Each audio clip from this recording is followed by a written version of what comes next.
捷豹一直是年轻人热爱的一款车型，它华丽的外表和优越的性能吸引着一群追随者。捷豹能有这么好的口碑，全仗于几十年来奠定着良好的基础。当年生产的捷豹马克2代，在英国汽车生产史上占据不可替代的地位。这款车是捷豹创始人威廉设计的一款豪华车型，它一直坚守着优美、速度快、空间大的3个黄金准则，并搭配了2.4升高性能发动机，可以在8秒内从0提速到60，最高时速可以达到125英里，在当时的商业上取得了巨大成功，一共生产了超过8万辆。可就这么优秀的一款车，如今却被放到了厂库里吃灰，已经很久没有再运转过了。这辆车是安东尼的父亲在1971年买下来的，当时父子2人准备一起把这辆车翻新，可在翻新的过程中，老父亲不幸去世，而安东尼也因此悲伤过度，怕睹物思人，就把它放在了仓库里。可随着时间的流逝，安东尼也渐渐变了老，身体状况也大不如前。于是安东尼的女儿找到了2强，希望他们能帮忙翻新好这辆车。2强接到委托后，驱车来到了这里。当他们打开仓库的那一刻，一辆捷豹马克2代就展现在了眼前。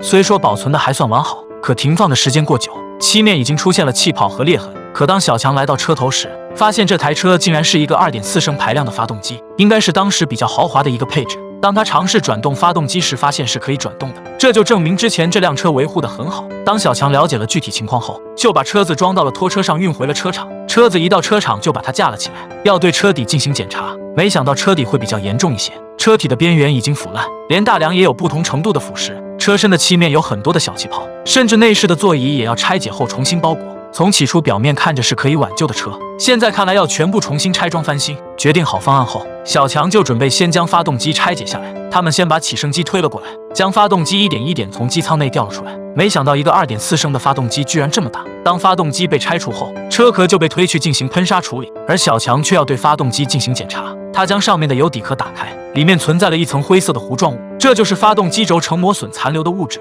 如果不经处理就开始发动的话，就会对发动机产生不可磨灭的损伤。接着小强将上面的连接全部松开，用锤子将上面的盖子敲活，把盖子拿下来检查它的磨损情况。还没等小强拆解完，被送去处理的车壳就被运了回来。这时就能看到车体有多处腐烂的坑洞，很多地方都脆弱如薄纸。看到这个糟糕的状况，让2人有些头大，但既然接受了委托，那就一定要翻新好。他们先把腐烂的地方一一切除，而一旁的小强也没有闲着，他把后桥拆了下来。这是捷豹马克2代第一批全面盘式制动刹车盘，在垫片和制动盘之间已经有很多点状的腐蚀，如果把上面的腐蚀磨掉，刹车片会变得很薄。在紧急制动时，刹车盘会温度变高，让它产生弯曲，所以这个刹车盘要进行更换，并且和制动盘一起的还有制动前钢板弹簧以及驱动装置，都要送去卖废铁了。这时凯莉带着家人来查看进度，他们带来的一个好消息，凯莉将在不久就要结婚了，想用这辆车作为自己的婚车，但现在还有不到2周的时间了，车体腐蚀的漏洞还没有处理好。为了赶得上凯莉的婚礼，2强把客人送走后，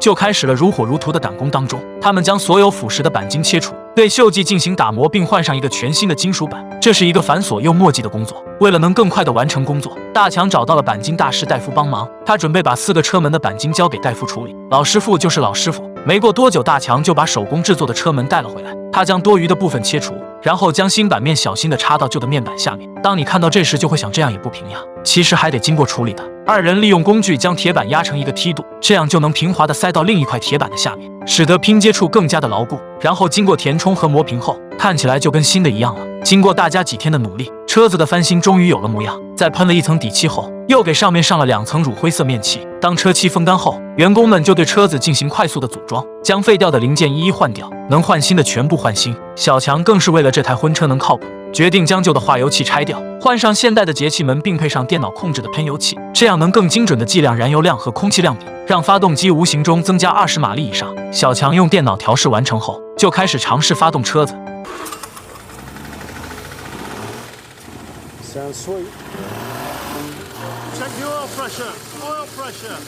没想到一次就成功了，接着大家就对车子开始最后的收尾，他们把所有的部件都一一安装上去。当车胎安装上的那一刻，这台猎豹马克2代就翻新完成了。小强将上面的车衣打开时，